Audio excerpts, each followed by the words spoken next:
Oh, hey, good morning. It's Wednesday, April 22nd, I believe. Yes, it is. I hope you guys are doing okay out there. Um, Today's lesson, we're going to start chapter 7. And again, let's just make sure that we're doing everything that I'm asking you to do. I'm going to be reaching out to a few of you who have not been doing work. Um, Honestly, I think everyone in this class, if you turn everything in during this quarantine, I can at least give everybody in this class credit. So do the work, okay? Let's make sure we're doing what we need to do so we can get credit and move on to the next part of our lives in college. Okay, so anyways, again, I hope everyone's doing okay out there. Today's goal is we're going to solve a system of linear equations by substitution. Substitution is really an easy thing to do. What you're going to do is you're going to solve an equation for a variable, plug your answer into the other equation, work it out. We're going to get an answer for that variable, use that answer in either equation.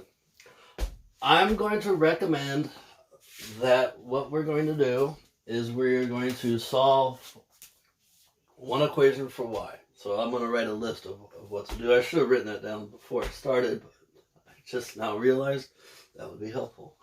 So the first thing we're going to do is we're going to solve for y.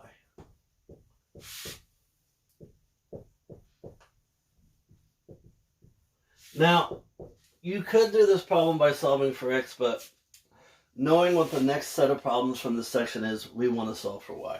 Alright, so the first thing we're going to do is we're going to solve for y. I want to solve for this y because if I solve for this y, I'm dividing by a -2.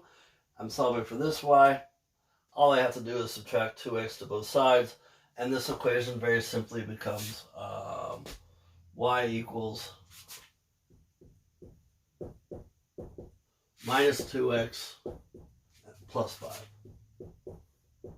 Alright, so what we're going to do now is we're going to do our second step, and we're going to substitute our answer into the other equation. So first we solve for y. Second, plug into the other equation.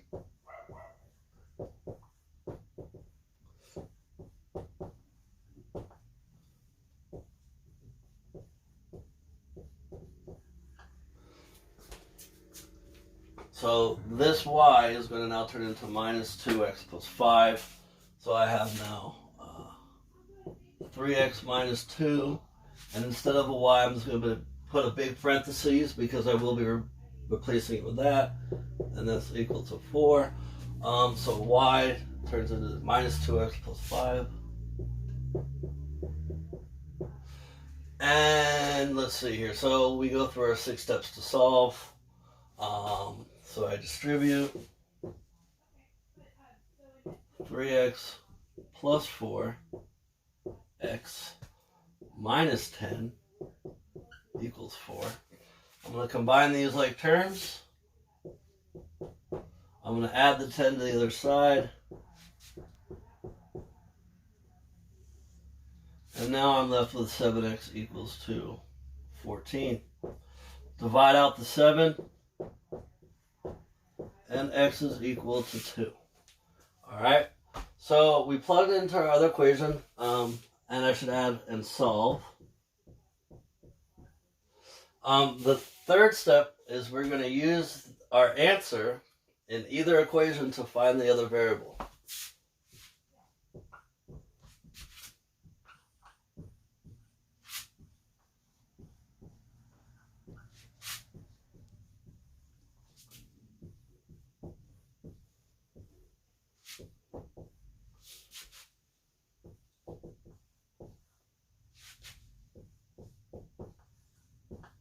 And I'm sorry I'm writing it so low. Alright, so I like the first equation. The numbers are smaller and y is already by itself. And actually, in fact, if I use this version of it, I can just, plug in my x into this.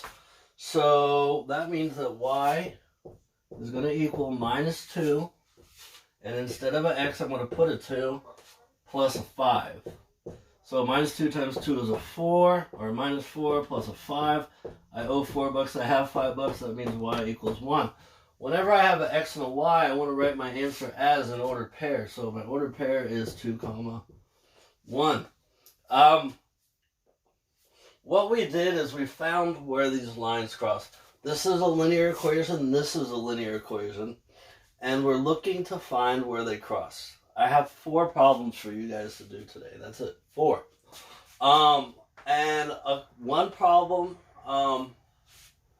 has decimals, one problem has fractions, and I just want to review with you guys real quick how to get rid of the fractions and the decimals. So let me pull up a different color marker here, and let's look at this decimal problem here.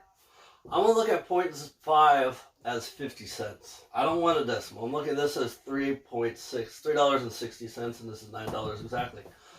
I know that if I have 10 50-cent pieces, that means I have $5. If I have $3.60 10 times, that means I have $36, right? So what I'm going to actually do is, remember, we're allowed to multiply everybody in an equation by a number. We have to multiply everybody. So I'm going to multiply everybody by 10. And the reason why I picked 10, I mentioned that if I have 10 50-cent pieces, that means that I have $5. 10, literally, when you multiply by it, moves the decimal one place. If this was a decimal is here, I'd multiply everyone by 100. But I only want to move it one place to the right, so I'm going to multiply everyone by 10. So now this becomes 5x plus 36y, and that equals 90. Now you guys aren't going to worry about those decimals, and you can go ahead and move on with the problem. The second problem I want to show you how to rewrite the equation is we have this fraction, right? And so if I wanted to get rid of the 3, I'd multiply everyone by a 3, right? And if I want to get rid of the 2, I multiply everyone by the 2. So, for example, the first fraction, the 3's cancel, and I'm left with 2x. The second fraction, the 2's cancel, and I'm left with the 3y. And the last one is 3 times 2 is 6, 6 times 7 is 42. So you're going to be asked to do a problem that has decimals and a problem that has fractions.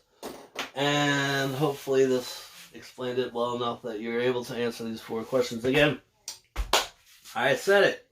If everybody turns in all their work from this quarantine, okay, that means that I can give credit to everybody in the class.